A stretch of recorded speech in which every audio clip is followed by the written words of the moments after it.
सत्यप्रकाश विभुवानी आधार नामरूपास दीन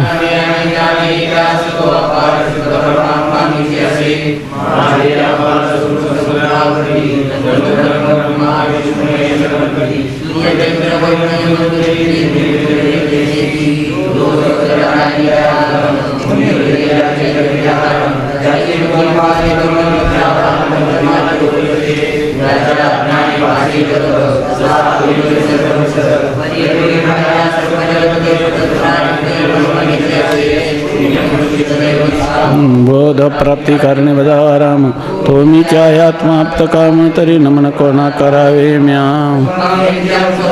व्यापकं नाम रूपयो अधिष्ठानं बुद्ध्यबोध्यं बुद्धेर्दृग्यत्व निर्मलम् अपारं सर्ववेदान्त वेद्यं प्रत्यक् परं महा तदेवाहं न मत्तोऽन्यदिति मे निश्चिता मतिः.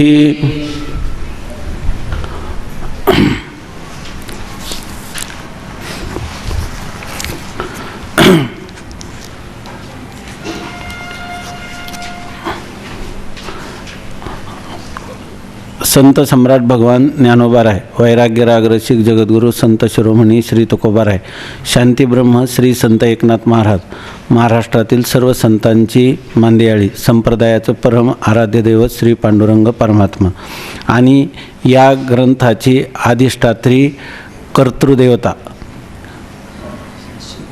निश्चलदासजी महाराज या सर्वांच्या अलौकिक अकारण करून अहेतुकी अपूर्व अद्भुत असीम अशा अनुग्रहामुळं दयेमुळं तुम्ही आम्ही सर्व पवित्र असलेल्या इंद्रायणीच्या तटाकावर साक्षात संजीवन समाधिस्थ माऊलींच्या चरणकमलाजवळ आज माघ मासाच्या अत्यंत पावन पर्वकालामध्ये की ज्या कालामध्ये जगद्गुरु तुकोबारायांना श्रीगुरूंनी स्वप्नात येऊन उपदेश केला. माघ शुद्ध दशमी पाहुणी गुरुवार केला अंगीकार तुका म्हणे अशा ह्या पावन पर्वामध्ये या अलंकापूरच्या अत्यंत पावन वायुमंडलामध्ये माऊलींच्या चरणकमलाजवळ बसून विचारसागर नावाचा जो ग्रंथ आहे त्या ग्रंथाला आज आरंभ होत आहे. हा आपल्या जीवनातील परम भाग्याचा क्षण आहे. तुम्ही म्हणाल आज आरंभ होतो म्हणजे इतके दिवस जे काही आम्ही श्रवण केलं ते फुकट गेलं का? त्याच्यामुळं आपली भूमिका तयार झाली. त्याच्यामुळं आपल्याला अनुबंध चतुष्टय, कारण अनुबंध कशाला म्हणतात? ज्याच्या ज्ञानाने ग्रंथात प्रवेश होतो त्याला अनुबंध म्हणतात. अशा प्रकारे अनुबंधाचा विचार प्रथम आणि द्वितीय तरंगामध्ये संक्षेपाने आणि विस्ताराने झाला. म्हणजे या ग्रंथाला विषय आहे, अधिकारी आहे, याचं प्रयोजन आहे, संबंध आहे, हे सर्व आपल्याला चांगल्या रीतीनं कळलं. आणि त्याच्यानंतर हे जरी सर्व अनुबंध सिद्ध झाले म्हणून काय एवढं कळल्याने मनुष्याला मोक्ष प्राप्त होणार नाही. याच्या पुढं हे अनुबंध चतुष्टय सिद्ध झाल्यानंतर या ग्रंथाचा जो अधिकारी आहे म्हणजे जो मुमुक्षु शिष्य आहे त्या शिष्याची लक्षणं आपण पाहिली आणि तो शिष्य स्वबुद्धीने या संसारबंधातून मुक्त होत नाही असंही आपण पाहिलं. आणि मग त्यासाठी त्याला तस्मात् गुरु प्रपद्येत जिज्ञासु श्रेयमुत्तमं शाब्दे परेच निष्णातं ब्रह्मण्युपशमाश्रयं. ज्याला श्रोत्रिय ब्रह्मनिष्ठ आणि उदार अशा श्रीगुरूंचा लाभ झाला पाहिजे आणि गुरु आणि शिष्य यांचा संवाद श्रुतीवचनाच्या आधारे झाला पाहिजे. म्हणजे श्रुतीमध्येही जो कर्मकांडाचा किंवा उपासनाकांडाचा भाग नाही तर जो ज्ञानकांडाचा भाग आहे. तर त्या केवळ ज्ञानकांडाचं जे प्रकरण आहे म्हणजे उपनिषद किंवा वेदांत ज्याला म्हणतात त्या वेदाचा अंतिम भाग म्हणजे ज्ञानपरक असा भाग, तर त्या भागाचं चिंतन श्रीगुरूंच्या सहवासात झालं पाहिजे असं आत्तापर्यंत आपण पाहिलं. म्हणजे 3 तरंगामध्ये अनुबंध चतुष्टयाचा संक्षेपाने आणि विस्ताराने विचार केला आणि नंतर जो अधिकारी आहे तो अधिकारी साधन चतुष्टय संपन्न होऊन श्रीगुरूंना शरणागत झाल्यानंतरही श्रुतीवचनाच्या, श्रुती म्हणजे श्रुत्यंत, श्रुत्यंत म्हणजे वेदांत, वेद म्हटलं तर वेदांत, श्रुती म्हटलं तर श्रुत्यंत, त्याचा अर्थ आहे उपनिषद. ह्या उपनिषदांचा विचार झाला पाहिजे.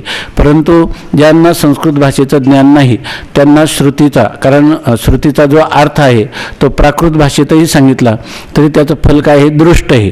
त्यामुळे त्याला संस्कृतच भाषा पाहिजे असं नाही. ज्याचं फल अदृष्ट आहे, यज्ञयागादिकाचं फल काय आहे? अदृष्ट आहे.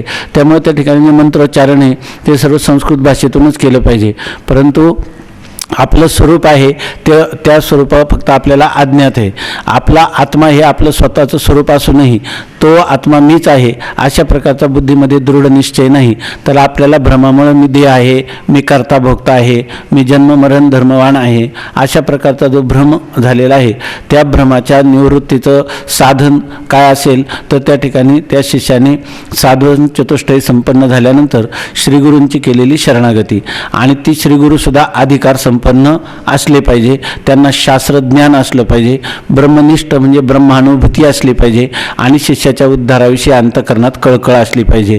आणि शिष्य जो आहे तो संपूर्ण विवेक वैराग्य समाधी षटका आणि मुमुक्षुत्वाने संपन्न असला पाहिजे. श्रीगुरूंची सेवा करून जेव्हा श्रीगुरू प्रसन्न होतील तेव्हा त्यांच्या प्रसन्नतेच्या कालात त्यांनी विनंती करायची की मी ह्या संसार बंधातून कसा निवृत्त होईल, किंवा कोहम कथमिदम जातम, अहम काहा, मी कोण आहे, कथम इदम जातम, हे जगत कसं उत्पन्न झालं, को वै कर्तास्य विद्यते, ह्या जगताचा कर्ता कोण आहे, काय विचारो स्वयं ईदृशाः, अशा उपादानम किमस्ति हो, ह्या जगताचं उपादान कारण कोण आहे, म्हणजे ह्या जगताचं उपादान कारण ब्रह्म आहे. कोहम तर मी ब्रह्म आहे असं त्याला उत्तर मिळालं पाहिजे. तो तत्वमसी, कथमिदम जातम, हे जगत कोणापासून निर्माण झाले, जन्माद्यस्य यतः, हे संपूर्ण जगत मायेचा परिणाम आणि ब्रह्माचा विवर्त आहे. ईश्वर हा त्या जगताचा अभिन्न निमित्तोपादान कारण आहे असं उत्तर श्रीगुरू त्याला देतील.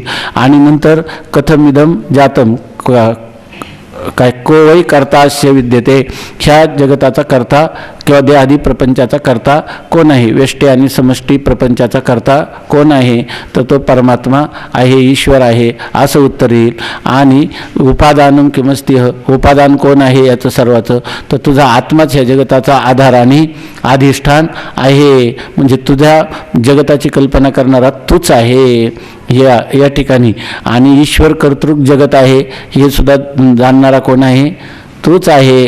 अशा प्रकारचं शास्त्र सुसंस्कृत अंतःकरण झालेल्या पुरुषाचा जर शिष्याचा गुरूंच्या बरोबर संवाद झाला तर त्या ठिकाणी त्या संवादातून एक मथित किंवा जे सारांश सार रूपाने बाहेर पडतं ते अहम ब्रह्मास्मी, मी ब्रह्म आहे. आणि काय आदौ ब्रह्माहमस्मी पश्चात सर्वम खल्विदम ब्रह्म, मी ब्रह्म आहे, माझ्यासहित हे सर्व विश्वप्रपंच ब्रह्मरूप आहे, दुसरं काही नाही. म्हणजे ज्याला आपण म्हणतो ना की ऐसा ज्याचा अनुभव विश्वदेव सत्यत्वे, देव तयाजवळी असे पापनाशे दर्शने, कामक्रोधा नाही चाली भूती झाली समता, तुका म्हणे भेदाभेद गेला वाद खंडोनी. अशा प्रकारचा तो शिष्य हे निशंक होतो. आणि आता याच्या पुढं मला काही कर्तव्य राहिलेलं नाही, यासाठी केला होता अट्टास शेवटचा दिवस गोड व्हावा, आता निश्चिंतेने पावलं विसावा, खुंटलिया हवा तृष्णेच्या.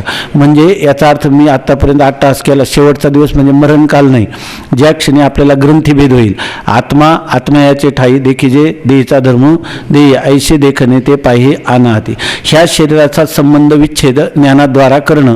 देह हा अनात्मा असून मी आत्मस्वरूप आहे, आत्म्यावर अनात्मा अध्यस्त आहे, किंबहुना अनात्म्याचा आणि आत्म्याचा कोणत्याही प्रकारचा संबंध नाही, कोणाचा कोणाशी न धरे संबंध.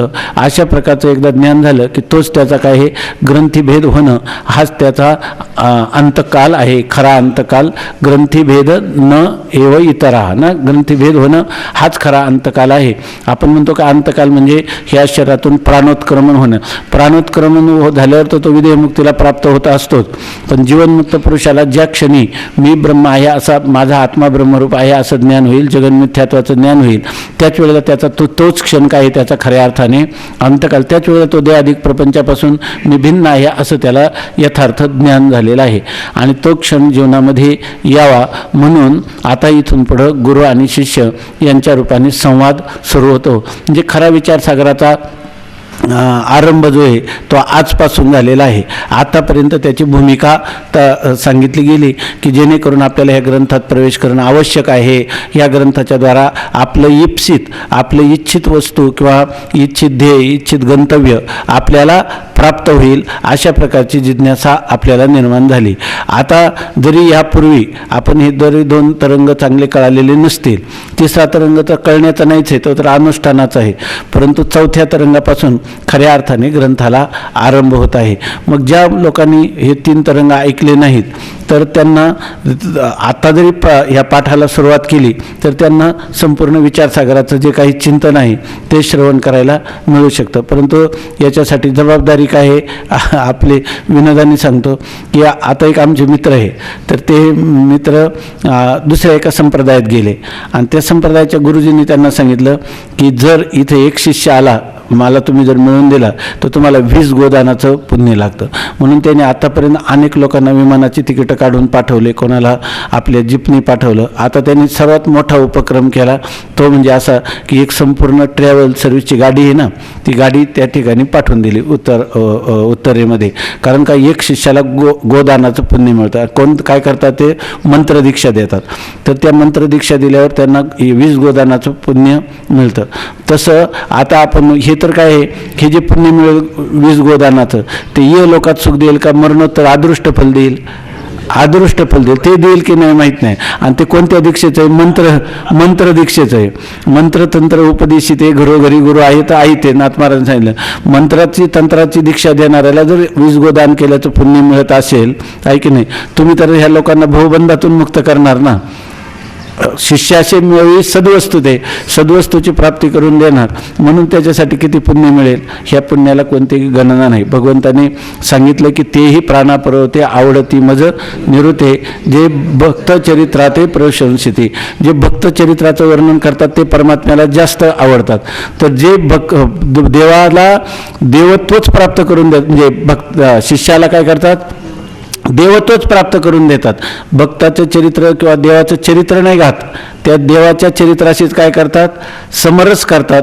तर त्यांना मिळणारं जे पुण्य आहे ते पुण्य किती आगाध आहे, पुण्य असीम आहे, त्याचं कोणत्याही प्रकारची गणना करता येणार नाही. म्हणून जसा दिव्याने दिवा लावतात त्याप्रमाणे आपण सुद्धा काय केलं पाहिजे, वेदांताचा प्रचार प्रसार केला पाहिजे. आणि त्यासाठी आपल्याला पहिल्यांदा आपल्याला आकलन झालं पाहिजे. आणि हे नेमकं असं आहे की एकल्याचा नव्हे खेळ म्हणून मिळविला. एकलं चिंतन करता येतं. ज्ञानोबा म्हणतात की माझ्या गुरुने मला जे समाधीधन दिलं ते एकलेने मी निवांत भोगावे की, परंतु मला एकट्याला भोगायला गुरुनी परवानगी दिली नाही. त्यांनी सांगितलं की हा कराळ कलिकाळ आहे, याच्यामध्ये सर्व भूतांना ह्या कलिकाळाने ग्रस्त केलेलं आहे. काम क्रोधादी विकारांनी त्यांना ग्रस्त केलेला असताना ह्या काय धावा करिपा वेगी, तर त्यांच्यासाठी तो वेगाने धावून जा आणि ह्या अध्यात्माचा उपदेश कर. म्हणून ज्ञानेश्वरीसारखा ग्रंथ गुरुआज्ञेने माऊलींनी या ठिकाणी निर्माण केला. तसंच निश्चलदासजींनी हा ग्रंथ निर्माण केला. असं सांगतात की ते कट्टर अद्वैताचे पुरस्कर्ते असल्यामुळं त्यांना काहीतरी शाप मिळाला होता अशी एक किंवदंती आहे. तर त्याच्यामध्ये त्यांना दररोज डोकं दुखायचं, शिरशूलाचा एक त्रास होता. मला वाटतं पितांबरी टीकेमध्ये कुठं लिहिलेलं आहे. आणि त्याशिवाय त्यांना ताप यायचा. आणि तो ताप फक्त त्यांनी जर पाठ सांगितला, वेदांताचा पाठ सांगितला, तर तेवढ्या काळात त्यांचं डोकं दुखायचं नाही. अशी हे दुःख त्यांनी शिरशूलाचं 20 वर्ष सातत्याने भोगलं, परंतु त्यांनी वेदांताची चिकाटी सोडली नाही असं त्यांच्या चरित्रात किंवदंती किंवा सांगितलं जातं. त्याप्रमाणे आपल्याला जीवनामध्ये किती प्रतिबंध आले तरी आपलं मुख्य कार्य काय आहे, वेदांत शिकणं, वेदांताचं अध्ययन करणं आणि अध्यापन करणं. आणि त्यासाठी दिव्याने दिवा लावायचा. त्याप्रमाणे आता जरी आपण एवढी संख्या असली, जर प्रत्येकाने जर उद्यापासून एक एक आणलं तर काय होईल, 20 गोदान केल्याचं पुण्य होईल. कळो नाही तर नाही कळो, येऊन बस आहे की नाही. याच्यामध्ये शेण आहे ते शेण जर मातीत टाकलं तर काहीतरी त्याला कणी चिकटतात की नाही मातीचे, त्याप्रमाणे वेदांत ऐकलेला काही वाया जाणार नाही. काल आपण सांगितलं, स्वामी महाराज म्हटले, स्वामी महाराजांना त्यांनी सांगितलं अहो इथं तुम्ही अधिकाऱ्याला सांगत नाही, ऐकून तर ते लोक नरकाला जाणार याच्यामध्ये. मग ते न ऐकता कुठे जाणार होते, नरकाला जाणार होते. मग वेदांत ऐकलं तर ते कुठे जातील, वेदांत ऐकूनही कुठे जातील, नरकाला. मग दोघांमध्ये काय भेद आहे, हाच भेद आहे. ह्याला याने वेदांत ऐकलेला आहे, याने वेदांत ऐकलेला नाही. जर ऐक नाही, हाच त्याच्यामध्ये भेद आहे. आणि कदाचित असं सुद्धा होऊ शकतं की तिथं सुद्धा त्याला, जसं आपण स्वप्नातले दुःख भोगवतो, स्वप्नात नरक कोणी भोगला आणि स्वप्नात कोणी स्वर्ग भोगला, जागा झाल्यावर कोणाचं सुख आणि कोणाचं दुःख आहे? दोघांनाही सुखही नाही आणि दुःखही नाही. तिथं नरकामध्ये गेला आणि एखादा स्वर्गात चाललेला त्याच्या समोरून धर्मराज चालले, ऐके नाही, आणि खाली तो कोण दुर्योधन नरकामध्ये जात होता. तर म्हणतो तुम्हाला एवढा मोठा ते हिमालयाची पायपीट करून, त्याला काय म्हणतात, कशाला गेले पांडव? स्वर्गारोहणाला जातात. जाऊन जाऊन कुठं जाशील? स्वर्गारोहणाला जाशील. मी इथं असताना नरकात सुद्धा काय असंग निर्विकार ब्रह्म आहे. आता मोठी स्थिती कोणाची आहे की नाही? मोठी स्थिती जर दुर्योधनाने अशा प्रकारचं निर्वाळा दिला तर तो मोठा आहे की नाही? म्हणून वेदांत हा फलीभूत झाल्याशिवाय राहतच नाही, कधी ना कधी तो फलीभूत झाल्याशिवाय राहतच नाही. म्हणून आपण पाठीमागे एक उदाहरण सांगितलं होतं की अब्राहम लिंकन म्हणून जो अमेरिकेचा अध्यक्ष होऊन गेला, तो शिकत असताना अतिशय गरीब होता. त्या गरीब परिस्थितीमध्ये त्याला पुस्तकाला आणि फीला पैसे नव्हते, म्हणून त्यांनी एका सभ्य माणसाकडे याचना केली की मला $25 द्या, $25 त्यांच्या भाषेमध्ये, काय $25 द्या. तर त्या माणसाने $25 दिलं. त्यामुळे योग्य वेळेला मी तुमचे परत आणून देईल. झालं काय की तो देऊ शकला नाही.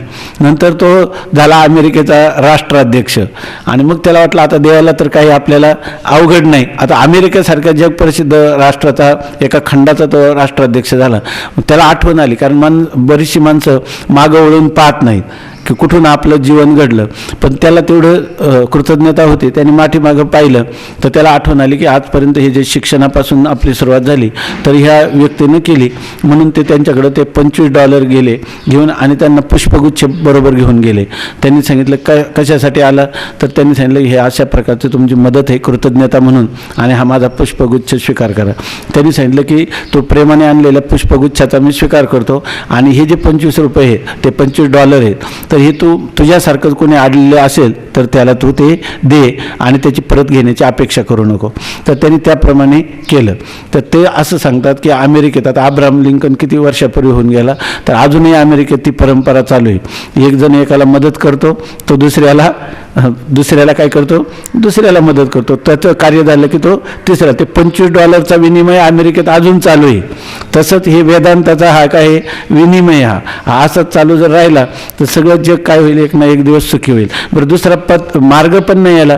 जगाचे सुखाचे मार्ग जेवढे आहेत, आयुष्य शोधिले मार्ग नाना परी, परी ते प्रतिती न येती काय काय येते मग सांडी येले दुरी, ऐके नाही. या ठिकाणी किती मार्ग जरी शोधले, हा बोला, म्हणून आली या सावळ्याची भेटी, म्हणून परमात्म्याच्या भेटीला आली. म्हणजे परमात्मा प्राप्तीशिवाय ह्या दुःखाला दुसरा कोणताही उतारा नाही. म्हणून आपण वेदांताविषयी माणसाने अभिमान कशाविषयी धरू नये, पण वेदांत तत्वज्ञानाविषयी अवश्य धरावा. कारण हा अभिमान असा आहे, त्याला तुम्ही म्हणा तो तरी अभिमानच आहे ना. हा अभिमान अभिमान घालून जातो आणि पुन्हा तो स्वतः राहत नाही, कारण तो आहे स्वपरिनिर्वाहक. म्हणून तो अज्ञानाला घालवतो आणि स्वतःसुद्धा निवृत्त होतो. अहम ब्रह्मास्मी मधला अहम ब्रह्मास्मी प्रथम काय करतो? देहोहम अस्मी याला घालून देतो, आणि तो राहतो का नंतर का मुकादमासारखा तो निघून जातो. आता त्याला काम काय राहिलं का? काम नाही. मग तो कुठे जातो? तर आपल्या आत्मस्वरूपामध्ये समरस होतो. म्हणून ह्या अभिमानाला अभिमान असं सुद्धा म्हणू नये. हा अवश्य मनुष्याच्या जीवनात असावा. मी ब्रह्म आहे अशा प्रकारचा अनुभव, किंवा ते ब्रह्माचा उपदेश करणारं जे शास्त्र, जे गुरु, ज्या ईश्वराने आपल्याला कृपा केली ते ईश्वर, ह्या सर्वांच्या विषयी अंतःकरणामध्ये कृतज्ञता असावी. यावत जीव त्रयोवंद्या वेदांत गुरुर ईश्वरा. वेदांत गुरु आणि ईश्वर हे जोपर्यंत शरीरात प्राण आहे त्याच्याविषयी आपल्या अंतःकरणात वंदनीय भावना असावी असं सांगतात. आणि अगोदर कशासाठी? आदव विद्या प्रसिद्ध्यर्थम, अगोदर विद्या प्राप्त व्हावी म्हणून असावी कृतज्ञता, आणि नंतरही असावी. का? तर त्याचे नाथ महाराजांनी लिहिले की पतिव्रता स्त्री वृद्धापकालात आपल्या पतीचा त्याग करीत नाही. त्याप्रमाणे ज्या वेदांत शास्त्राने आपल्याला एवढं दिलं, त्या वेदांत शास्त्रात पुन्हा वेदांत वाक्येषु सदा रमंता किंवा गुरुभक्ती, ईश्वर भक्ती हे सर्व आपल्या संतांनी केलेले आहे. ज्ञानोबारायांनी गुरुभक्तीचा आदर्श किती उच्च ठेवला, आणि ईश्वर भक्तीच्या विरहणी पहा त्याच्यामध्ये किती आदर्श ठेवला, आणि हे एवढं वाङ्मय सगळं करून ठेवलं. म्हणजे शास्त्राचं जतन केलं की नाही. मग वेदांत शास्त्र, गुरु आणि ईश्वर यांच्याविषयी नित्य कृतज्ञता असावी. आणि नसली कृतज्ञता तर कृतज्ञता राहिला पाहिजे, हे ऐकण्यासाठी जागं तरी असलं पाहिजे. आता सांगतात एवढं झाल्यानंतर चौथा तरंग प्रारंभ झाला. आता तर चौथ्या तरंगापासून खरा विषय सुरू झाला. जरी कोणाचे काही पाठ चुकले असतील किंवा नवीन कोणाला पूर्वीचं ऐकायला मिळालं नसेल तर क्रमाने चालूच असतं, पुन्हा राहिलेलं येईल. पण आता ह्या चौथ्या तरंगापासून आरंभ करायला हरकत नाही. त्याला जे विचारसागराचं ज्या प्रक्रिया आहेत, जे सिद्धांत आहेत, जे अभिप्राय आहे, संपूर्ण वेदांताचा अभिप्राय ह्या 3 तरंगामध्ये आलेला आहे. 4, 5 आणि 6. 7व्या तरंगात जर समन्वय त्याला अगोदरच कळला असेल तर 7व्या तरंगाला उपस्थित नसलं तरी चालतं. पण हे 3 तरंग म्हणजे संपूर्ण वेदांताचं सार सर्वस्व आहे. म्हणून हे चांगलं आकलन होईल अशा रीतीने एकाग्रतापूर्वक देवाची प्रार्थना करून या ठिकाणी आपण सकाळी वाटलं तर थोडंसं उशिरा उठायचं, संध्याकाळी लवकर झोपायचं याच्यामध्ये. आणि जरी नाश्ता वगैरे झाला तरी म्हणून झोपेचा परिणाम होतो, तर त्याच्यामुळे होत असला तरी आपण सावध होऊन यायचं, देवाची प्रार्थना करायची. इथं आपण येतो तेव्हा पहिल्यांदाच पायरीचंच दर्शन घ्यायचं, तिथं पांडुरंग परमात्मा उभा आहे, मला झोप येऊ देऊ नको अशी प्रार्थना करायची. मग येत नाही झोप त्याच्यामध्ये. आणि स्वामी महाराज सांगायचे एवढं करूनही जर आली तर एकदम सगळ्यांच्या समोर आपल्या तोंडात मारून घ्यायची, म्हणजे सगळ्या लोकांची ज्यांना झोप आली त्यांची पण जाईल, आपली पण जाईल. आणि तेवढं आपण थांबत जाऊ पाहिजे, तर म्हणजे बाकीच्यांचं लक्ष तिकडं जाऊ नये म्हणून. पुन्हा सगळ्यांची एकाग्रता झाली पाहिजे ना. झोप गेली विचार नाही आला पुढं तर काय उपयोग आहे. आपण तेवढ्या वेळ थांबत जाऊ, पण एकदम एकाग्रतेने ऐकण्याचा प्रयत्न करायचा. आता बघा तरंग चौथा, श्री गुरु सच्चिदानंदाय नमः. उत्तम अधिकाऱ्यास उपदेशाचा प्रकार.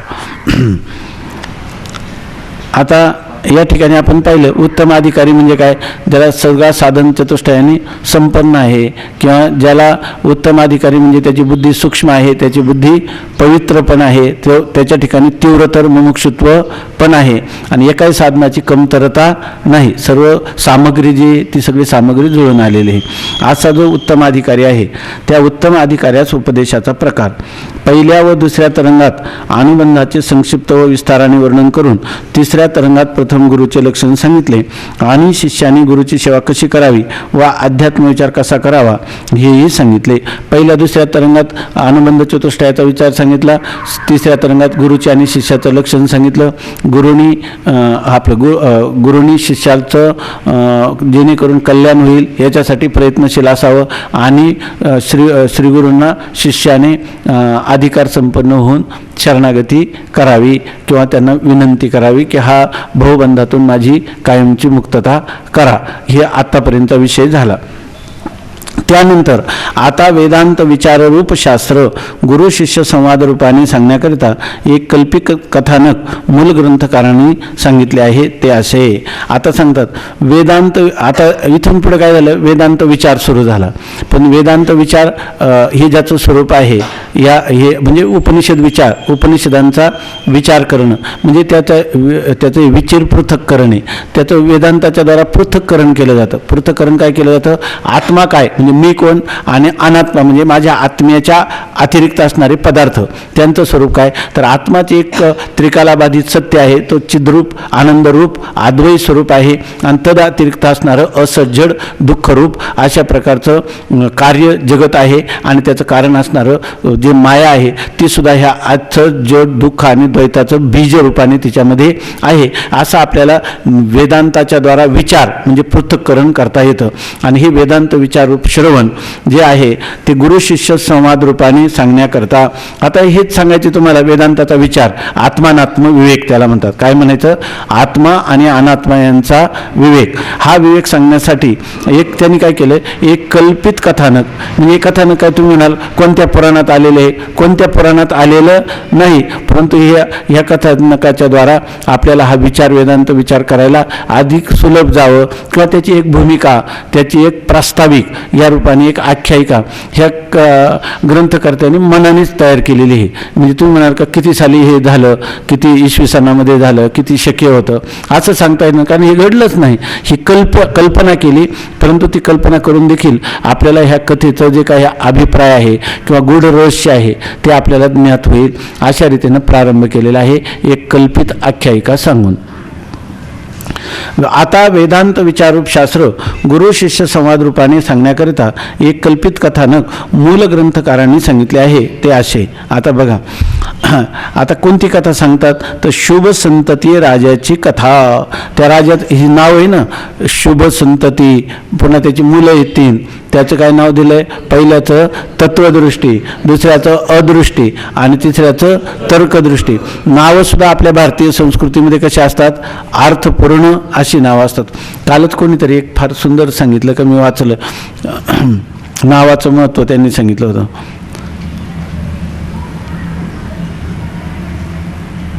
हां आपल्या काल नाही 2-3 कृष्ण महाराज आहे.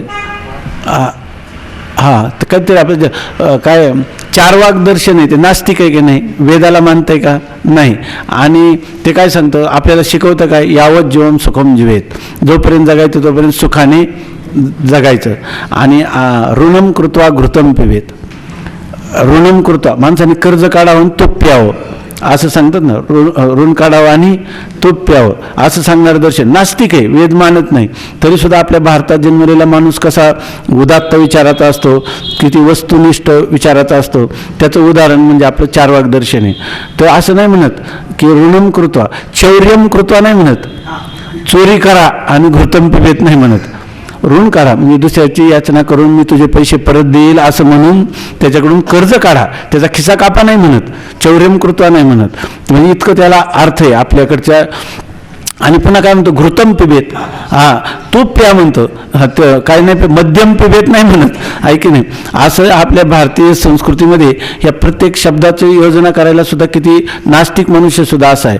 तसं या ठिकाणी जे हा जो राजा आहे याचं नाव सुद्धा काय ठरलेलं आहे? शुभ संतती.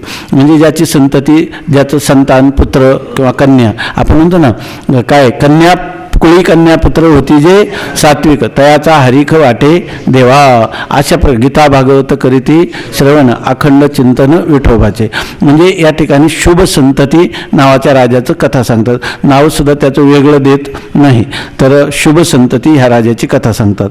एक शुभ संतती नावाचा राजा असून त्यास तत्वदृष्टी आणि अदृष्टी आणि तर्कदृष्टी या नावाचे 3 पुत्र होते. शुभ संतती राजा आहे, त्याला 3 मुलं आहेत. त्या 3 मुलांची नावं तत्वदृष्टी, अदृष्टी आणि तर्कदृष्टी अशी आहे. एकाला तत्वदृष्टी काय दिलं? त्याला तत्व म्हणजे वस्तू काय आहे, यथार्थ काय आहे त्याचं जाणण्याचं ज्ञान किंवा बुद्धीची क्षमता आहे म्हणून त्याला तत्वदृष्टी.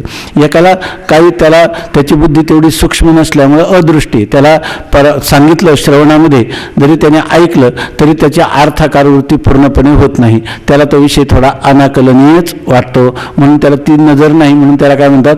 अदृष्टी. आणि एकाला ऐकल्यानंतर अनेक प्रकारचे तर्क सुचतात आणि त्याच्या संशय निर्माण होतात म्हणून असा जो अधिकारी त्याला काय म्हटलेले? तर्कदृष्टी असं म्हटलेले. मग एक तत्वदृष्टी, एक अदृष्टी आणि तिसरा तर्कदृष्टी या नावाचे शुभ संतती राजाला 3 मुलं होती. राजा सर्व गुणांनी संपन्न असून त्यास सर्व भोग प्राप्त होते. बरेच दिवस तो भोग भोगीत असता पूर्वपुण्याईने त्याच्या मनात असा विचार आला की आत्मा सुखरूप असून बाकीच्या अनात्म पदार्थ तुच्छ आहेत. आता जो राजा होता तर तो सर्व प्रजेचं चांगल्या प्रकाराने पालन करत होता. तो धनानी आणि सर्व प्रकारच्या सत्वगुणांनी तो संपन्न होता. आणि बरेच दिवस त्याने राज्य केल्यानंतर मनुष्याला कधीकधी भोगामध्ये भोगत असताना अनुकूल विषय प्राप्त झाले तरी विचारी मनुष्याला कधीकधी अंतःकरणात वैराग्याचा उदय होतो. पाठीमागं आपण पाहिलं की त्याच्यामध्ये वैराग्य उत्पन्न होताना कधी त्याला त्या ठिकाणी कोणतं एक यतमान वैराग्य, दुसरं व्यतिरेक वैराग्य, तिसरं एकेंद्रिय वैराग्य आणि चौथं वशिकार संज्ञक वैराग्य अशा प्रकारचं त्याला प्राप्त होतं. तसं ह्या राजाला देखील हे भोग भोगत असताना आपण किती जरी भोग भोगले तरी एक ना एक दिवस हे सर्व भोग आपल्याला सोडून जाणार किंवा आपण या भोगाला सोडून जाणार. आपला जर देहांत झाला तर आपण याला सोडून जाणार आणि जर आपल्या प्रारब्धामध्ये बदल झाला तर त्या ठिकाणी हे राज्यसुद्धा आपल्याकडून जाऊन आपण उद्यासुद्धा दरिद्री होऊ शकतो. याचा अर्थ ह्या भोग भोगण्यामध्ये आपण स्वतंत्र नाही. पुन्हा भोग भोगले तर ते भोग प्राप्त करण्यासाठी अनेक प्रकारचं दुःख सोसावं लागतं आणि भोग भोगताना जो आनंद होतो तो आनंद मात्र फारच त्रुटीपूर्ण अशा प्रकारचा आहे. म्हणजे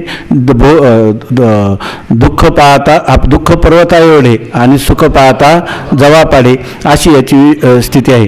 म्हणजे त्याला त्या भोगामधलं दोष दर्शन पण झालं आणि त्या ठिकाणी जे भोग भोगण्याचं साधन जे शरीर आहे ते शरीरच मर्त्य क्षणभंगूर अशा स्वरूपाचं आहे आणि ते रस रक्त मांस मेद अस्थि मज्जा चर्म अशा प्रकारच्या सर्व अत्यंत घृणास्पद बिभत्स अशा प्रकारच्या किळस येणाऱ्या अशा ह्या स्वरूपाचा हा देह आहे आणि त्या देहाने होणाऱ्या भोगामध्ये काय स्वारस्य आहे अशा प्रकारचा त्याला विचार अंतःकरणात निर्माण झाला आणि वैराग्य निर्माण झालं.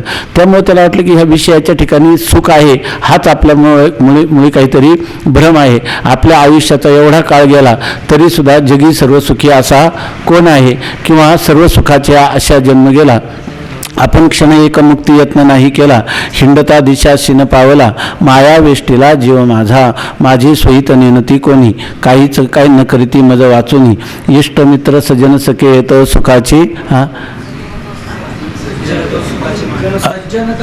सुखाची मांडणी एकला मी दुःख भोगी कुंभ पाक जाचनी ना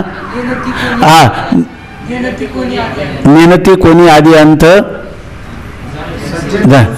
मांडणी नेनती कोणी आदी अंत अशा प्रकारे. पुढचं काय आहे काय सांगू गर्भीची यातना मज भोगिता नारायण मांस मळमूत्र जाना तुझ क्षण क्षणा ध्यात असे मज चालता प्रयाण काळी असताना दिसते जवळी मृत्तिके मृत्तिका कवळी एकले मिळी संचिताचे अशा प्रकारचं आपलं जीवन आहे. आणि मग त्याच्या अंतःकरणात वैराग्याचा भाव अंतःकरणात उत्पन्न झाला. हा सगळा विचार त्यांनी स्वतःच केला की नाही. हा विचार करायला काय त्यांनी संत संगतीमध्ये हा एक विचार होऊ शकतो कोणाला पूर्वपुण्याईने. त्यापैकी याला हा झालेला विचार कशाने झाला आहे पूर्वपुण्याईमुळे त्याच्या अंतःकरणात काही वेळेला काही लोकांना न सांगता देखील हे अंतःकरणामध्ये वैराग्याचा भाव निर्माण होतो. याचा कारण जर असेल तर त्यांनी पूर्वजन्मामध्ये त्यांनी लिहिलं यज्ञेन दानेन तपसा नाशकेनं अनेक जन्मात अनेक यज्ञ केलेले दान केलेले आणि ते कोणत्या भावनेने केले निष्काम भावनेने केलेले असल्यामुळं त्या निष्काम कर्मापासून किंवा निष्काम उपासनेपासून अशा प्रकारचं अदृष्ट निर्माण होतं की त्याला जीवनामध्ये मोक्षत्व निर्माण होतं. म्हणून अशा प्रकारची स्थिती त्याची झालेली आहे. बरेच दिवस तो भोग भोगीत असता पूर्वपुण्याईने त्याच्या मनात असा विचार आला की आत्माच सुखरूप असून बाकीचे अनात्म पदार्थ तुच्छ आहेत. याकरिता राज्य मुलांचे स्वाधीन करून आपण आत्मविचाराकरता वनात जावे. आपण राज्य हे मुलांच्या स्वाधीन करावं आणि आपण आत्मविचार करायला गेलं पाहिजे. एकांताचे सुख देई मज देवा आघात या जीवा चुकवणी ध्यानी रूपवाचे नाम निरंतरा आपुला विसर पडो निधी. अशा प्रकाराने त्याला वाटलं की आता या पुढचं आपलं जीवन जे आहे ते आत्मचिंतनात घालवायला पाहिजे. हा विचार आपल्या तिघा मुलास कळवण्याकरता त्यांना एकांतात नेऊन सांगितले की हा प्रपंच फार दुःखरूप आहे यात फार कष्ट भोगावे लागतात. आपल्या ही संस्कृतीच अशी आहे की या कालिदासाचं एक रघुवंशामध्ये पहिला श्लोक आहे मला वाटतं दुसऱ्या नंबरचा श्लोक आहे तर त्याच्यामध्ये त्यांनी पहिल्यांदा लिहिलेले कोणता आहे का पाठ यौवनी विषयीश नाम त्यांनी लिहिले की तारुण्यामध्ये मनुष्याने भोग भोगावेत आणि वार्धक्य कालामध्ये त्या मुनीनं काय करायचं भगवत चिंतन करत या देहाचा त्याग करायचा. म्हणजे याचा अर्थ काय आठवला तर बघा श्लोक त्याच्यामध्ये त्यांनी लिहिलं बाल्यकालामध्ये खेळण्यात जातं त्याचं नाही बाल्यस्तावत क्रीडासक्त लहान असतो तोपर्यंत खेळण्यामध्ये तरुणस्तावत तरुणी रक्ता तारुण्यामध्ये विषयांच्या ठिकाणी तो लोलूप असतो. वृद्धस्तावत चिंतामग्न आणि जेव्हा वृद्ध होतो तेव्हा आता माझं कसं होईल अशा प्रकारे चिंतेमध्ये मग्न असतो. आणि परेब्रह्मणी कोपीनं लग्न आणि परब्रह्माविषयी कोणीही त्या ठिकाणी एकाग्र होऊन माझं खऱ्या अर्थाने कल्याण व्हावं याविषयी मात्र कोणीही चिंतन करत नाही. परेब्रह्मणी कोपीनं लग्न कोणी कोणीही परब्रह्म स्वरूपाविषयी किंवा मला भगवत प्राप्ती व्हावी याच्याविषयी मात्र कोणीही एकाग्र होत नाही किंवा त्याच्याशी संलग्न होत नाही असं सांगितलेलं आहे. आपल्याकडची ही संस्कृतीच अशी आहे की त्यांनी लिहिलं, भर्तृहरीने जेव्हा सर्व राज्याचा त्याग केला, हा राजा जसा त्याग करतो तसं भर्तृहरीचे 3 शतकं आहेत. त्याच्यामध्ये एक आहे, पहिलं आहे शृंगार शतक, दुसरं आहे नीती शतक आणि तिसरं आहे वैराग्य शतक. तर त्या भर्तृहरीचे 3 जर शतकं मनुष्याने वाचले तर सगळ्या अंगाने त्यांनी जीवन परिपूर्ण होईल असे 300 श्लोक आहेत. पहिल्यांदा ज्यावेळेला तारुण्यामध्ये त्यांनी राज्य भोगले तर त्यावेळेला त्यांनी विलासा वर्णन करणारं साहित्याचं, ज्याला आपण शृंगार अलंकार म्हणतो, आपण शृंगार शतक लिहिलं 100 श्लोक आणि त्याच्यामध्ये शृंगाराचंच वर्णन केलेलं आहे, वैराग्याची निंदा केली. आणि त्याच्यानंतर त्याच्या जीवनात त्याला असं वाटलं की त्याच्या जीवनातला काही अनुभव पण नाही त्याला, की हे सर्व भोगत असताना, तो राजा असताना एकदा असं झालं की एक ऋषी त्यांच्याकडे आले आणि त्या ऋषीने त्यांना एक फळ दिलं आणि ते फळ त्यांनी खाल्लं, त्याला खायला दिलं. त्यांनी सांगितलं या फळाचा उपयोग काय? त्यांनी सांगितलं की तो अमर होशील, म्हणून त्यांनी ते फळ जे आहे ते फळ आपल्या पत्नीला दिलं. कारण त्याला त्यांनी विचार केला, जर हे फळ खाऊन मी अमर झालो आणि पत्नीचा मरण पावली, तिच्या विरहामध्ये आपल्या जीवनात काही स्वारस्य असणार नाही, म्हणून त्यांनी ते फळ तिला खायला दिलं. परंतु तिचं एका राजसेवकावर प्रेम होतं, त्या राजसेवकाला दिलं. त्या राजसेवकाचं प्रेम आणखी 3ऱ्या ठिकाणी होतं, त्यांनी त्या दुसऱ्या स्त्रीला खायला दिलं. आणि ज्या वेळेला ही गोष्ट राजाच्या लक्षात आली, कारण ज्या सेवकाला दिलं त्याने असं त्या स्त्रीला दिलं, त्या स्त्रीनं असा विचार केला की मी देहाचा विक्रय करून जीवन जगणारी एकश्चित असणारी स्त्री, तरी मी जरी अमर झाले तर पापाचारच करणार आहे, त्यापेक्षा सर्वांचा श्रेष्ठ पोशिंदा असणारा राजा त्याला हे फल द्यावं, म्हणून तिने हे फल दिलं. राजाने पाहिल्याबरोबर त्याच्या लक्षात आलं भर्तृहरीच्या, हे फल कोणी दिलेलं आहे? तर हे फल आपल्याला ह्या स्त्रीनं दिलेलं आहे, परंतु हे तर आपलंच फल आहे ज्या संन्यासी महात्म्याने आपल्याला दिलं. म्हणून तिला विचारलं हे फल कुठून आलं? तर त्यावेळेला तिनं सांगितलं की हे फल मला एका राजसेवकाने दिलं. राजसेवकाला विचारलं तुला कोणी दिलं? त्यांनी सांगितलं तुमच्या धर्मपत्नीनं दिलं. आणि धर्मपत्नीला कोणी दिलं होतं? राजाने. त्याच वेळेला त्याच्या अंतःकरणात वैराग्याचा भाव निर्माण झाला. त्याचा एक श्लोक आहे, पाठ असला तर सांगा, याम चिंतयामि सततम सामयी विरक्ता.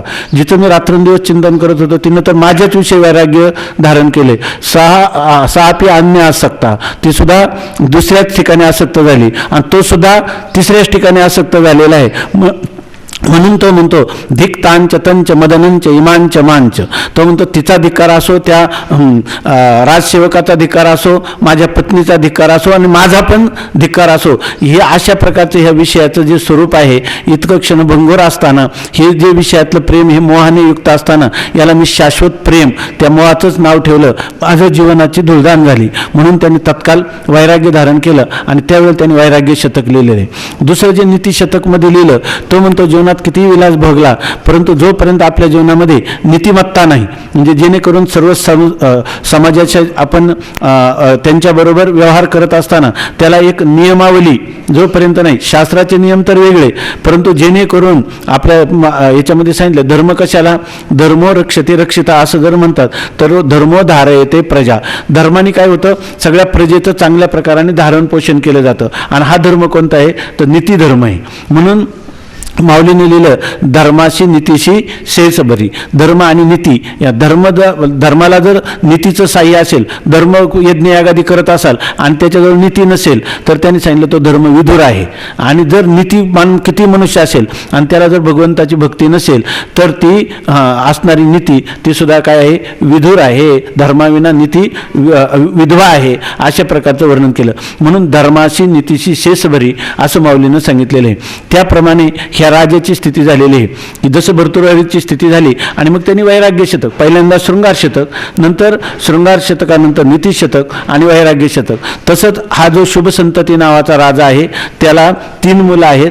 3ही मुलं जी आहेत तर त्याच्यातला एक मुलगा जो आहे तो अत्यंत जाणकार आहे, एक मध्यम वृत्तीचा आहे आणि एक अत्यंत तार्किक आहे. शुभ संतती राजाने पूर्ण आयुष्यभर राज्य केल्यानंतर करीत असताना त्याच्या अंतःकरणात पूर्वपुण्याने असा विचार निर्माण झाला की आत्तापर्यंत हे जे राज्य मी भोगले हे सर्व नश्वर अशा स्वरूपाचे आहेत. हे जरी मी किती केलं तरीसुद्धा मला पुन्हा मरणाला सामोरं जावं लागणार. मरणाला सामोरं गेल्यानंतर जे शास्त्र सांगतं की आयुष्यभर मी जे काही पाप किंवा पुण्यकर्म केलं त्या ज्या कर्माचा कर्ता असतो त्या कर्माच्या फलाचा भोगता त्याला अपरिहार्यपणे व्हावं लागतं.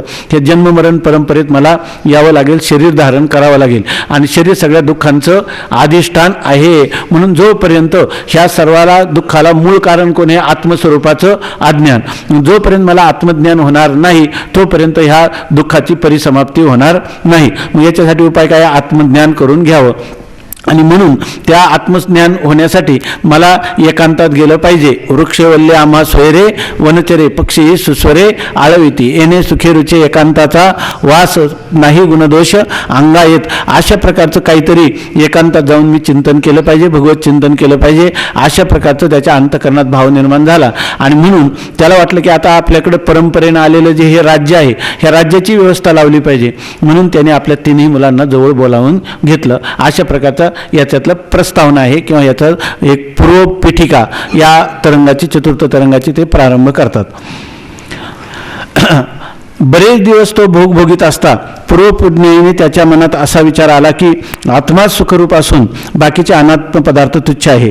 याकरिता राज्य मुलांचे स्वाधीन करून आपण आत्मविचाराकरता वनात जावे. हा विचार आपल्या तिघा मुलास कळविण्याकरता त्यांना एकांतात नेऊन सांगितले की हा प्रपंच फार दुःखरूप आहे, यात फार कष्ट भोगावे लागतात.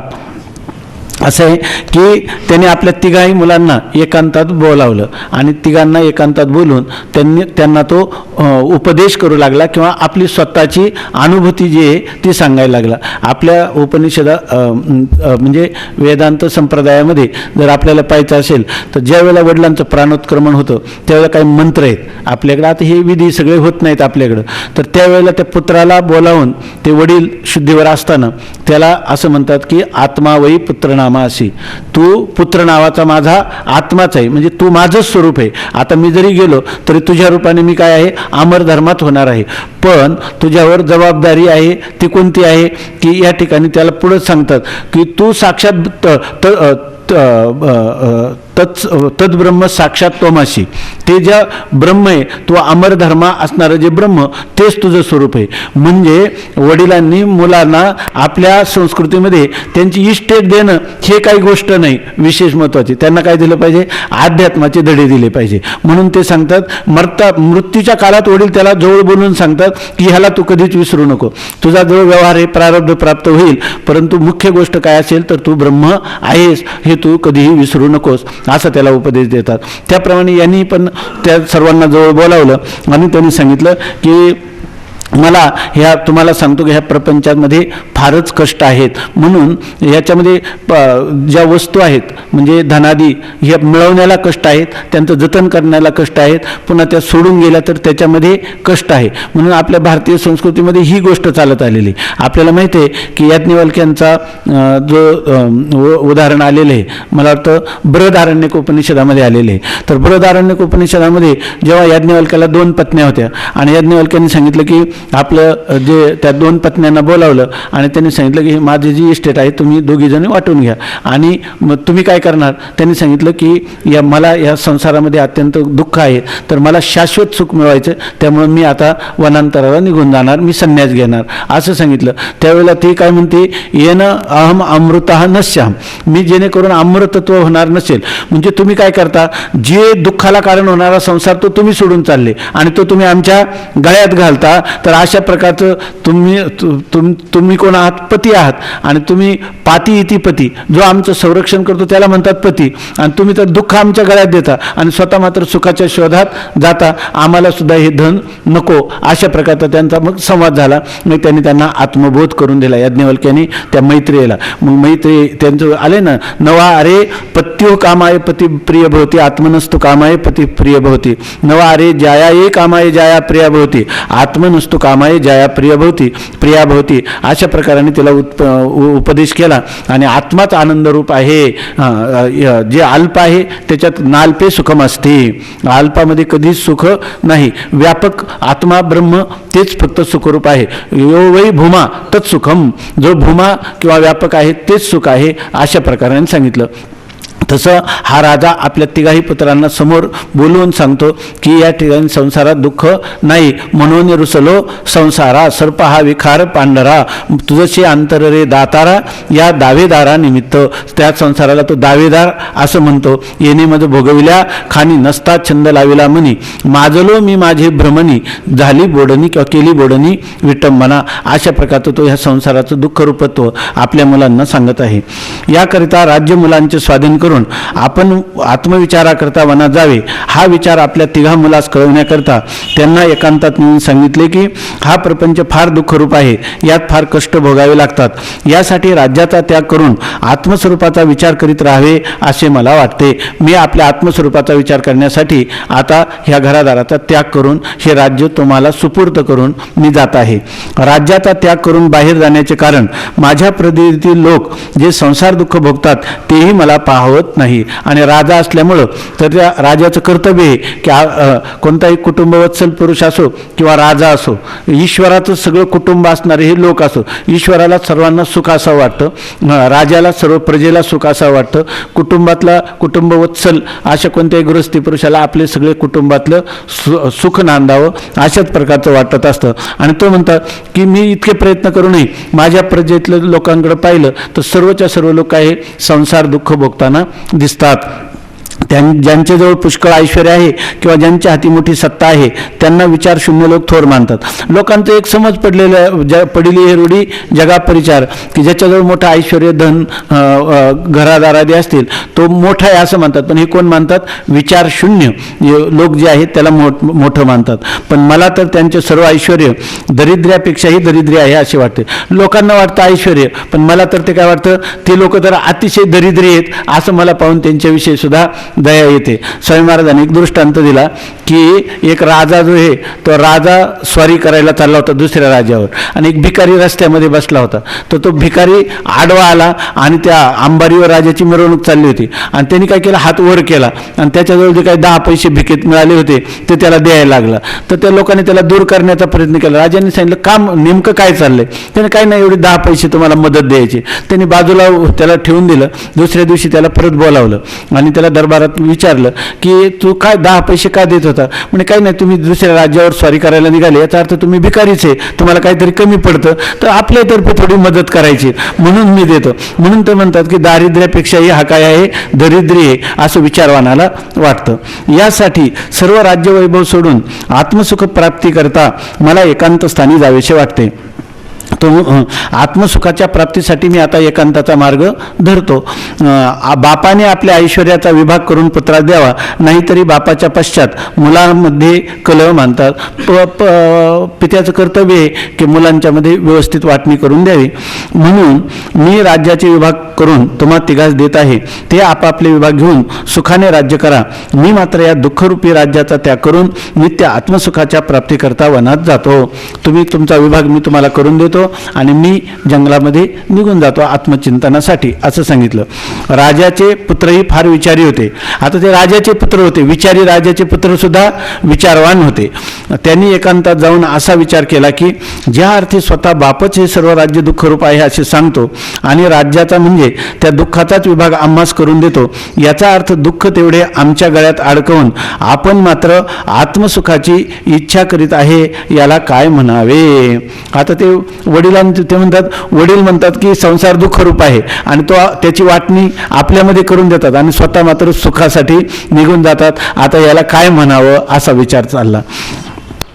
आणि बाप ज्या राज्याच्या म्हणजे दुःखाच्याच वाटण्या करून देत आहे ते घेऊन तरी आपणास काय करायचे आहे? तो सांसारिक वस्तूच्या वाटण्या करून देतो आणि ते कोणते सर्व पदार्थ दुःखरूप आहे. मग तो खऱ्या अर्थाने आपल्याला सुख देत आहे का दुःखाचे हिस्से करून देत आहे? दुःखाचेच हिस्से करून देत आहे. तेव्हा परमात्म सौख्य प्राप्तीकरिता आपणच श्रीगुरूकडे जाऊया. आता वडील काय करणार आहे? कुठेतरी जाऊन श्रीगुरूंचा शोध घेणार आहेत आणि त्यांच्या सहवासात कार्पण्य दोषोपहत स्वभावा असं करून आत्मचिंतन करणार आहे. मग आपणच अगोदर हे संसार दुःख फुकट घेण्यापेक्षा त्याच्यापेक्षा आपण काय करू, अगोदर आपणच जाऊ आणि एखाद्या श्रीगुरूला शरण जाऊ आणि आत्मसुखाची प्राप्ती करू असा त्या तिघाही भावांच्या मध्ये विचार निर्माण झाला. आपल्या संस्कृतीमध्ये असे आहे की जे बंधू प्रेमाचं जे वर्णन आहे तर हे कोणी कथा कादंबरी सुद्धा लज्जित होतील एवढं वर्णन पूर्व काळापासून राम लक्ष्मण भरत शत्रुघ्नचा आदर्श असं नाही, तर आपले आदर्श कोण आहेत? तुकाराम महाराज, कान्होबाराय सुद्धा आदर्श आहे. कालच एक अभंग वाचला मी, त्याच्यामध्ये जेव्हा तुकोबाराय निर्याण झालं तुकोबारायांचं, त्यावेळेला कान्होबाराय देवाशी भांडतात. धिंद धिंद तुझ्या करीनं धिंदड्या, दे माझ्या आणून भावावेगी. माझ्या भावाला तू ताबडतोब आणून दे, त्याला तू कशासाठी वैकुंठात निज धामाला का घेऊन गेलास? दुःखे दुभंगले हृदय संपुट. सगळा अभंग पाठ आहे का? माझं दुःखाने हृदय सुद्धा काय झालेलं आहे? दुभंग झालं, कारण माझ्या भावाचा मला वियोग झाला. अशा प्रकारचं ज्यावेळेला जगद्गुरु तुकाराम महाराज भामचंद्र डोंगराच्या अनुष्ठानासाठी 15 दिवस कोणाला सापडले नाही, कान्होबाराय जिजाबाई बरोबर 15 दिवस रात्रंदिवस फिरत होते. भामचंद्र, घोराडा आणि भंडारा डोंगरातल्या गुहाना गुहाचा, झाडाना झाडाचा त्यांनी शोध घेतला. तेव्हा हे तिघे भाऊ एकत्र येऊन आता विचार करायला लागले की असं आहे की आता आपणच कोणत्या तरी श्रीगुरूंना शरण जाऊ आणि आपला आत्मोद्धार करून घेऊ. बाप ज्या राज्याच्या म्हणजे दुःखाच्याच वाटणे आपणास करून देत आहे, त्या घेऊन तरी आपणास काय करायचे आहे? तेव्हा परमात्मा सौख्य प्राप्ती करता आपणच श्रीगुरूकडे जाऊया. असा तिघा मुलांचा विचार होऊन ते बापास न विचारताच एकदम राज्य सोडून चालते झाले. दैवयोगाने त्याच गुरुची प्राप्ती झाली. योगायोगाने त्यांना गुरूंची प्राप्ती पण झाली, कारण गुरूंची प्राप्ती किंवा ईश्वराची प्राप्ती ही सामान्य गोष्ट आहे असं नाही. त्यांनी लिहिलं भगवत प्राप्तीचे उपाय लिहिताना काय लिहिलं? परिया दुर्लभ विठोबाचे पाय, तेथे हे उपाय नसरती. काय अभंगाची सुरुवात काय पन्नास महाराज की सोन्याचे पर्वत करवती पाषाण. सोन्याचे पर्वत पाषाण, सोन्याचा पाषाणाचा पर्वत सोन्याचा करता येईल. अवघे रानो रान कल्पतरू.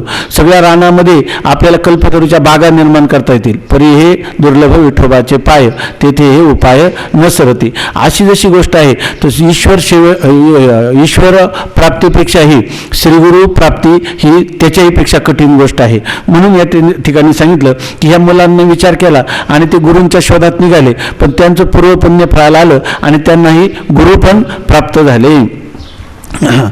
या तिघा मुलांचा विचार होऊन ते बापास न विचारताच एकदम राज्य सोडून चालते झाले. दैवयोगाने त्यास गुरूंची प्राप्ती झाली. गुरूंची 6 महिने अनन्य भावे करून तिघांनी सेवा केल्यानंतर गुरूंनी सहज तुम्ही कोण, येथे कशा करता येऊन राहिला आहात असे प्रेमाने विचारले. बघा काही लोक याच्यामध्ये काही लोक जातात गुरूंच्या जवळ, आमके गुरु आहेत त्यांच्याजवळ गेलं तर आता आपल्याला ते लगेच आत्मज्ञानाचा उपदेश करत नाही. गुरुजी त्याला नुसतं कामच सांगत राहतात, आत्मज्ञानही नाही काहीच नाही. शेवटी किंवा त्याच्याशी बोलतच नाही.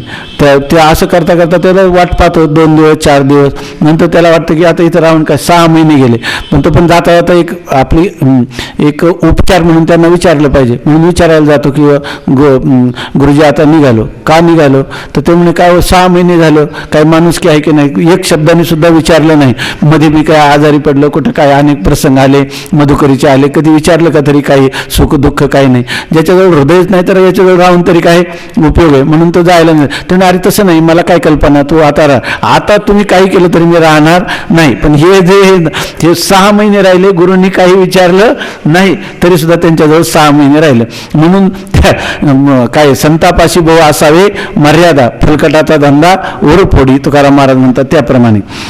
तिघा मुलांचा काय गुरूंची 6 महिने अनन्य भावे करून तिघांनी सेवा केल्यानंतर गुरूंनी सहज म्हणजे 6 महिने सेवा केली तेव्हा तो विचारलं नाही, एक दिवस सहज विचारलं का तुम्ही कोण, असं त्यांना 6 महिन्यांनी विचारलं. तुम्ही कोण, इथे कशा करता येऊन राहिला आहात, इथे तुम्ही कशासाठी आलेले, संत संगत में 3 गुण आहे म्हणून आलेत का, असं त्यांना विचारलं. खाणे को मिष्टान्न मिळे का, असं काय आहे का म्हणून आलेत का, तुम्ही कोण आहात, कशासाठी आले, येथे कशा करता येऊन राहिला आहात असे प्रेमाने विचारले. आपण प्रार्थना करावी असे आपल्या दोघां बंधूंचे मनोगत पाहून थोरला मुलगा तत्वदृष्टी श्री गुरुपुढे हात जोडून म्हणाला. बघा ही सुद्धा आपल्या भारताची संस्कृती आहे की अग्रजा भ्राता पितृ समाना, वडील बंधू हा आपल्याला वडिलांप्रमाणे असतो अशी सांगणारी आपली परंपरा आहे. इथं तर त्यांनी विचारलं, तिघाही भावांना विचारले का नाही प्रश्न, पण त्या तिघांनी उत्तर विचारली नाही. त्या दोघा बंधूंनी मोठ्या बंधूंकडं दृष्टीनं पाहिलं की आता हे गुरुजी जे विचारतात त्या प्रश्नाचे उत्तर दादा तुम्हीच द्या असं सांगितलं. ही संस्कृती फार इतकी नाथ महाराजांनी भावार्थ रामायणामध्ये लिहिले. ज्या वेळेला कैकेयी रुसली आणि हे जे कौसल्य आणि सुमित्रा तिथं समजूत काढायला गेल्या, ती काही प्रसाद घ्यायला काय तयार नव्हती, बोलायला तयार नाही, रुष्ट झाली, कारण प्रसाद अगोदर तिला पाहिजे होता. मग ते कैकेयीची समजूत जेव्हा कौसल्य आणि सुमित्रा गेले, ते म्हणते की आपण किती भाग्यवान आहे की म्हणे आपण एका आईच्या उदरात 2 बहिणी जन्माला येतात आणि त्यांचे 2 पती वेगवेगळ्या कुलात वेगवेगळ्या गावामध्ये असतात.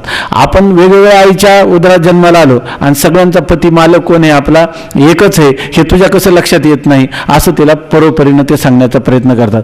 म्हणजे ज्याला आपण म्हणतो ना सौती मत्सर असा आपल्याकडे शब्द येतो, आपल्या महाराष्ट्रातल्या संस्कृतीमध्येच आहे. परंतु सौती मत्सर नाही, त्यांच्यामध्ये खऱ्या प्रकारे असणारा भगिनी भाव आहे, तो अधिक वृद्धिंगत व्हावा अशा प्रकारचं आपली मूलभूत परंपरा आहे. म्हणून या ठिकाणी त्या 2 भावांनी तो जो तत्वदृष्टी मोठा भाऊ होता त्याच्याकडे पाहिलं आणि त्यालाच विनंती केली की बा तुला आपल्यातर्फे सर्वांचा प्रतिनिधी कोण आहे, तो आहे, नाहीतर आपण सगळेच प्रतिनिधी होतात, तसं नाही. अग्रज भ्राता जो आहे तो पितृ समान आहे, तो जे सांगेल ते आपल्याला प्रमाण आहे. म्हणून आता तो म्हणतो, तो तत्वदृष्टी काय म्हणतो, हे श्री गुरु, आम्ही तिघे शुभ संतती राजाचे मुलगे असून जन्ममरण रूप संसाराने तप्त झाल्यामुळे दीन आहोत. तो म्हणतो श्री गुरु, त्यांनी आपली ओळख करून दिली की आम्ही शुभ संतती नावाच्या राजाचे मुलं आहोत, आम्हाला संसार दुःखाचा उबग आलेला आहे आणि आम्हाला अविनाशी जे मोक्ष सुख ते प्राप्त व्हावं या इच्छेने आम्ही आपल्याकडे आलेलो आहोत आणि आम्ही आपल्या सेवेमध्ये रत झालेलो आहोत. आम्ही जी सेवा करतो आपली ती कशासाठी, तद्विधी प्रणिपातेन परिप्रश्नेन सेवया उपदेक्षन्ति ते ज्ञानम ज्ञानिनस तत्वदर्शिनः. तर ते सांगतात की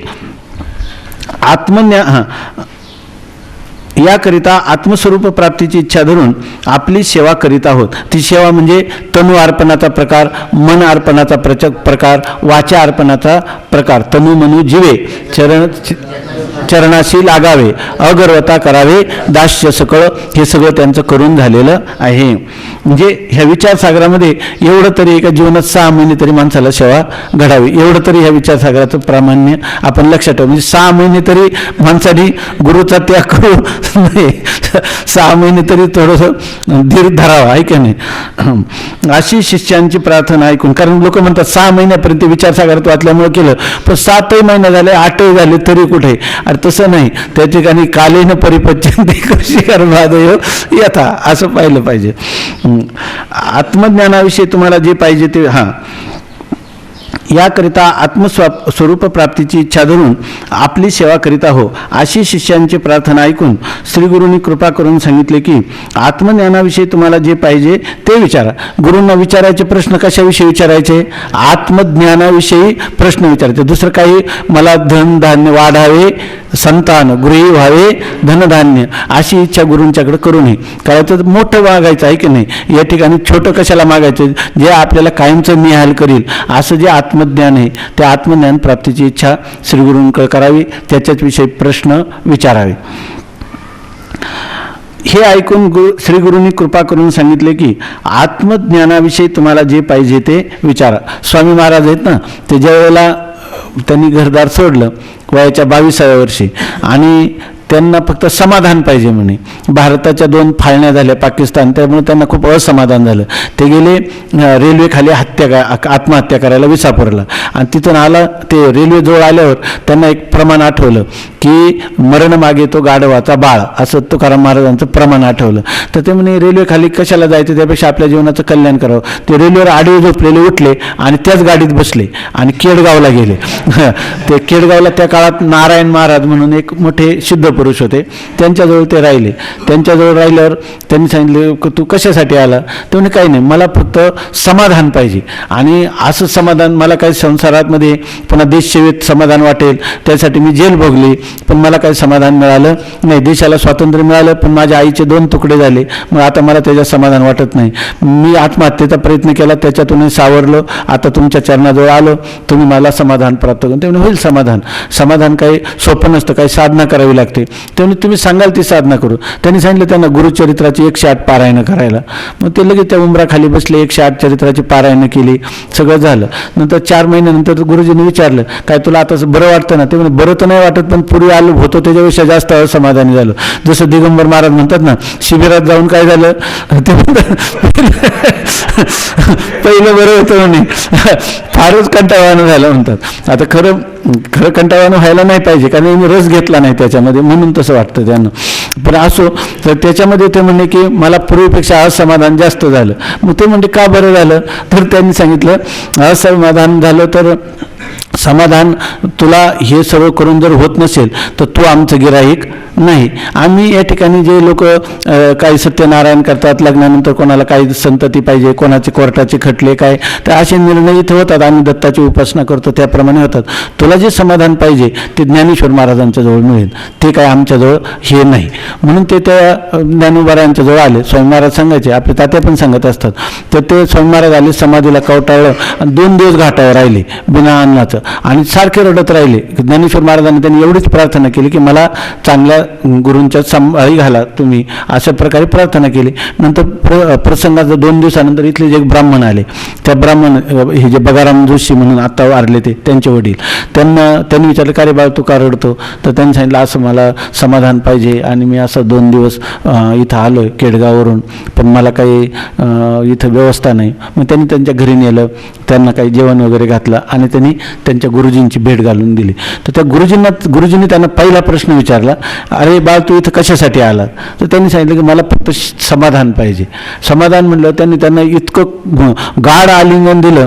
त्यांना म्हटले की काय हरकत नाही, आता तू परत घरी जाऊ नको, माझ्याजवळच राहा. आणि 6 वर्ष ते राहिले आणि 6 वर्षात विचारसागर, वृत्ती प्रभाकर, ज्ञानेश्वरी, पंचदशी, अमृतानुभव, चांगदेव 65 हे सगळे ग्रंथ ऐकले. नंतर मग ते परत बाहेर पडले. मग काशीला, गरुडेश्वरला, काय ठिकठिकाणी गेले, पंढरपूरला.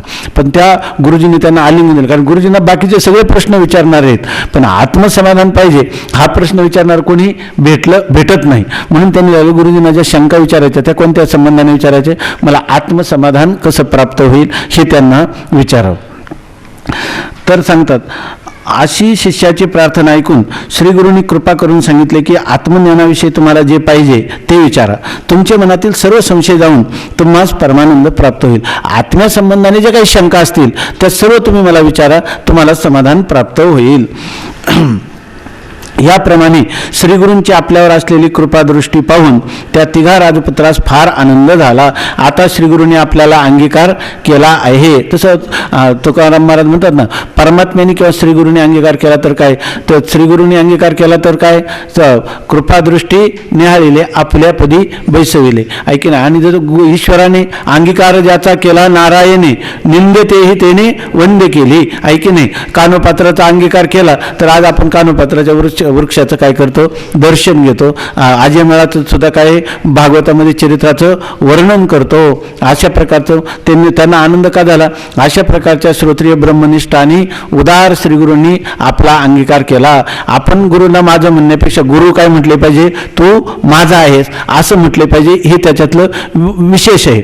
स्वामी महाराज सांगायचे की या ठिकाणी काय बरेच लोक ते गोचिडाचं उदाहरण द्यायचे की गोचिड असतो तो गाईच्या काशीला लागतो, तर गाईला त्रास होत असतो की नाही, हा रक्त शोषण. मग गोचिडाला काय आवडत असतं, त्या नव्या अध्यायात एक ओळी पण आहे, आगात हानी दूध पवित्र, पाये पा दूध पवित्र आणि गोड, पाशी त्वचेच्या पदराड, परिते अवेरुनी गोचिड, अशुद्धची सेविती. अशुद्ध म्हणजे रक्ताचं शोषण करतो. मग आता गाईला गोचिड आवडतो का गोचिडाला गाय आवडते? गोचिडाला गाय आवडते, आहे की नाही. पण गाईला गोचिड आवडतो का? तिला बिचारीला येत नव्हतं. तसे बरेच शिष्य जे आहेत तर ते गुरूंना आवडत नाहीत, पण ते त्या शिष्यांना मात्र गुरु आवडतात. खरं लक्षण कोणत्या शिष्याचं, गुरूंना ते आवडावेत. म्हणून ते सांगितलं की श्रीगुरूंची आपल्यावर असलेली कृपादृष्टी पाहून त्या तिघा राजपुत्रास फार आनंद झाला आणि ज्याकरिता आपण राज्य सोडून बाहेर पडलो त्याचे चित झाले असा त्यांना भरवसा आला. त्यांना वाटलं की आपण ज्याच्यासाठी आहात, कारण त्यागाला काय, त्यागाला फल आलं तर उपयोग आहे ना. नाहीतर त्याग म्हणजे काय केला, त्याग केला तर माणसाला आत्मबोध प्राप्त झाला पाहिजे. नाहीतर काही लोक त्यागाला, त्याग हे साध्य आहे का साधन आहे? साधन आहे. आणि साध्य काय आहे? आत्मज्ञान हे साध्य आहे. बरेचशा लोकांचं वैराग्य संपन्न, आपण वैराग्य हे फल आहे का? वैराग्य हे काही साधन आहे. वैराग्याच्या द्वारा तुम्हाला काय प्राप्त झालं पाहिजे?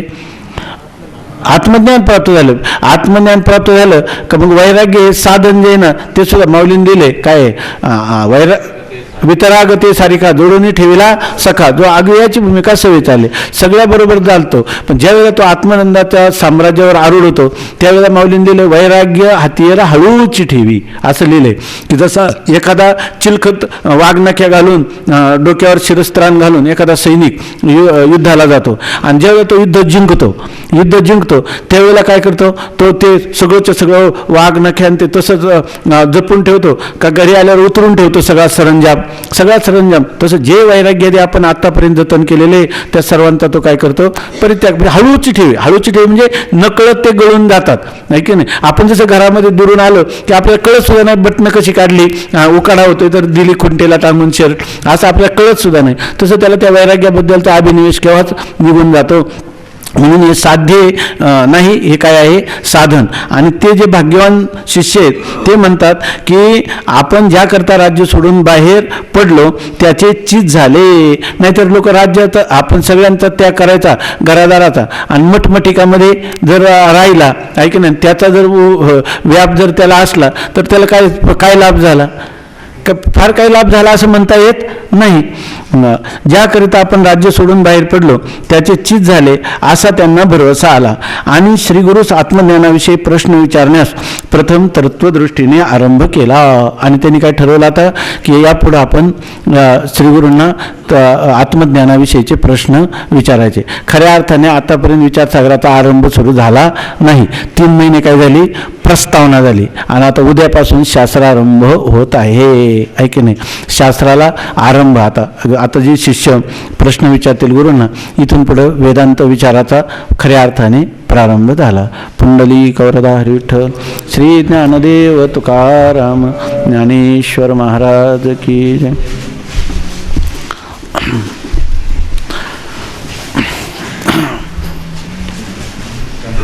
पांडुरंग महाराज म्हणा.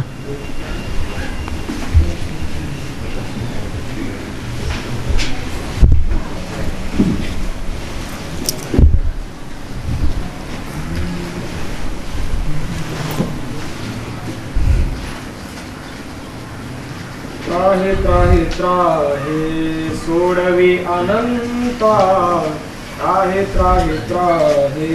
सोडवी अनंता, त्राहे सोडवी अनंता, करताना बंद असलं त्यांना नको असलं का काही असलं तर फोन करा, लवकर करा. पण लागू दे ममता तुझे पायी एकची मागणी, दे तुझी गोडी एकची मागणी, दे तुझी गोडी सोडवे आनंदा.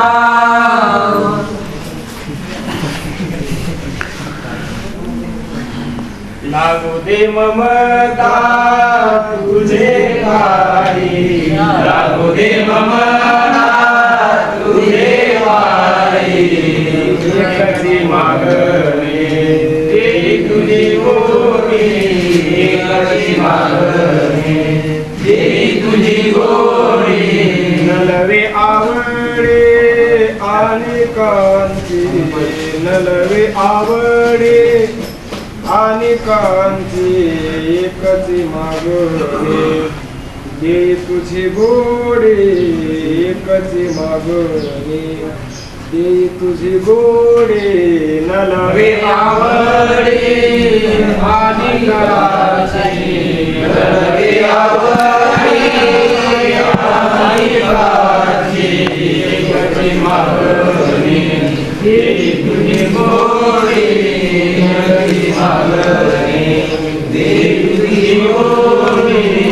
आवड सारे ते मागितले जरे, आवड सारे ते मागितले जरे, आवड सारे ते मागितले जरे, आवड सारे मागितले जगे तुझे गुण नाम वर्णिन पवाडे तुझे गुण नाम वर्णिन पवाडे तुझे गुण नाम वर्णिन पवाडे तुझे गुण नाम वर्णिन पवाडे आवडीच्या कोडे नाचू रंगे आवडीच्या कोडे नाचू रंगे आवडीचा कोडे नाचू रंगे आवडीचा